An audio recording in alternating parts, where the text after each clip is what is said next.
porque o Ministério da Fazenda revisou a estimativa para o crescimento do PIB brasileiro neste ano.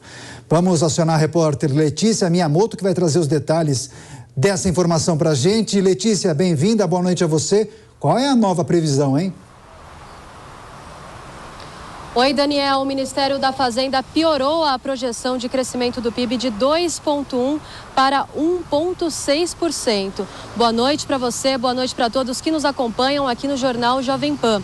A última projeção havia sido feita pelo governo Bolsonaro e essa foi feita pelo governo Lula, a primeira feita pelo governo Lula, que colocou na conta do Banco Central a piora nas atividades econômicas por conta dos altos juros. Ainda assim, apesar dessa redução, os números são melhores do que os apresentados pelo mercado financeiro e também pelo Banco Central.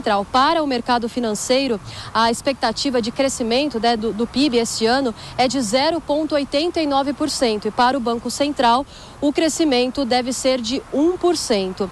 O Ministério segundo o Ministério da Fazenda, a projeção para 2024 também é de redução de 2,7% para 2,34%. O secretário de Política Econômica, Guilherme Mello, se manifestou e justificou a revisão do PIB. Vamos acompanhar. Eu acho que a incorporação dessas medidas nas projeções tende a trazer a projeção de crescimento mediano mesmo do mercado, que já vem crescendo nos últimos meses, certo? Para algo mais próximo do que nós estamos projetando. Nós trabalhamos aqui com um cenário que nós acreditamos bastante realista, alguns podem dizer otimista, outros podem dizer conservador. Mas nós acreditamos que hoje esse é o cenário realista. Já a estimativa do IPCA, do índice que mede a inflação, aumentou segundo o Ministério da Fazenda, tanto para 2023 como para 2024. Olha só, para a expectativa para este ano é que vai de 4,6% para 5,31%. O secretário de Política Econômica, Guilherme Mello, também se manifestou sobre este assunto e disse que apesar do aumento desse índice, do índice do IPCA, ainda assim são números melhores do que os apresentados no lado financeiro. Vamos acompanhar. De fato, em relação à previsão de inflação presente no último boletim, a nossa previsão de inflação para 2023 é maior do que a previsão de inflação anterior.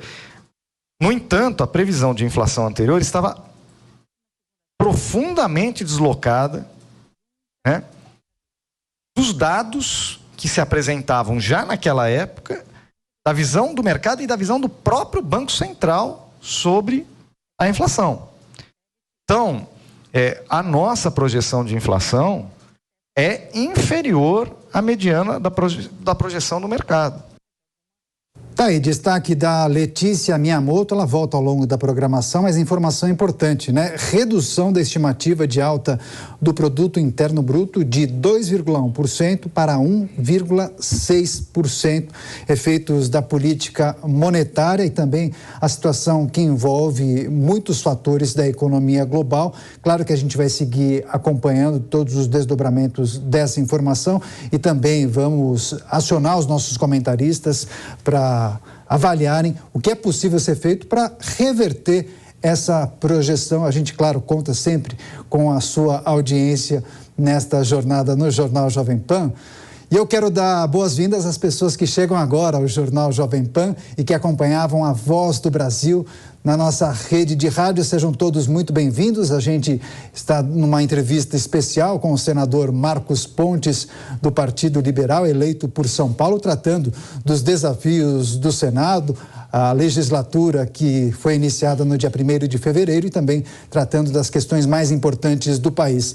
Senador, essa informação que nós trouxemos há pouco com a nossa repórter, de que maneira o Poder Legislativo, sobretudo o Senado Federal, pode colaborar para reverter essa projeção? Dá para falar em PIBinho, né? 1,6% para o ano de 2023. Por exemplo, Tarcísio Gomes de Freitas, hoje, inclusive, em uma entrevista coletiva no interior do estado, chegou a dizer que vai investir, vai retomar ferrovias em várias regiões do interior de São Paulo. Isso naturalmente ajudaria no escoamento da produção do agronegócio. É uma ação que pode colaborar nesse processo de retomada e incentivo a alguns setores.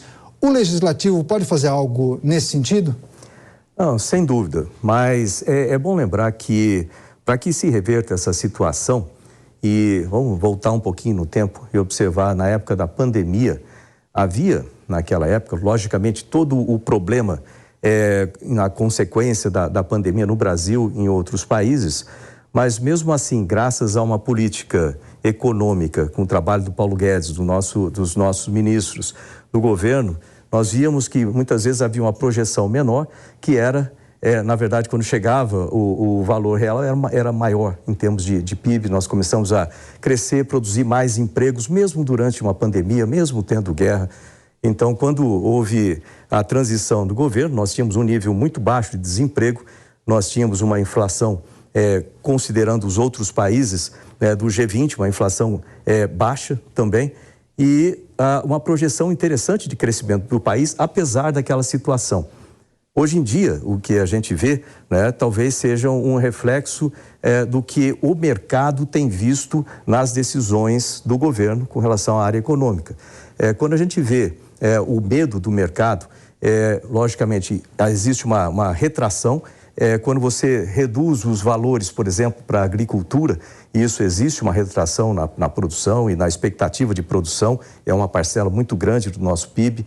Quando você reduz a possibilidade ou a vontade de investimento na indústria, isso vai reduzir também.